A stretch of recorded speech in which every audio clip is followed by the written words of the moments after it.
O'g'lim Rossiyaga borib bemalol ishlab kelur. Yuborgan pullaring tintinigacha o'zim yig'ib beraman. Men seni bankingman.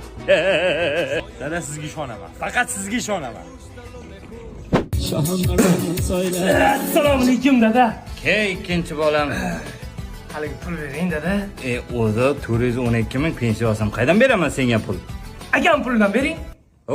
Bera olmayman undan. Akangga va'da berganman men. Qancha? $500. Bir oyda beraman. Mana. Soxta emasmi bu?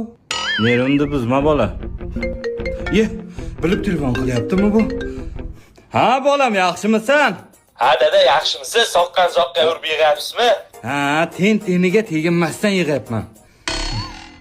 Bu mening onam, bu mening onam. Ota haqida qo'shiq aytsang ham agang puldan bera olmayman. Dada, bermasangiz bo'lmaydi, yakshanba kun qaytaraman. Qancha? 1000. Rahmat. Yakshanba kundan kech qolmasin. Bu yoqqa kamera qo'ymaganman, qaydan bilyapti bu? Alo, ha bolam, yaxshi ishlayapsanmi? Rahmat dada, pulanchi ko'payib qoldimi? Ha, ancha yig'ilib qoldi. Dada, pulni vaqtida qaytaraman. Bera olmayman akangni puli. Kuyovingizni ishi yaxshi emas-da. Kuyovimda ishi ham bormi? Qizingizga rahmingiz kelmayaptimi? Vaqtida qaytar.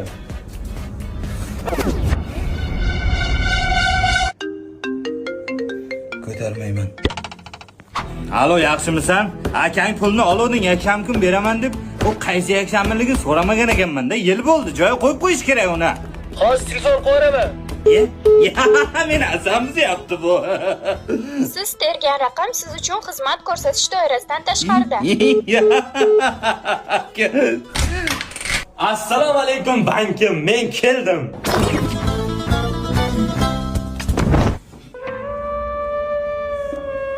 Bechora akam.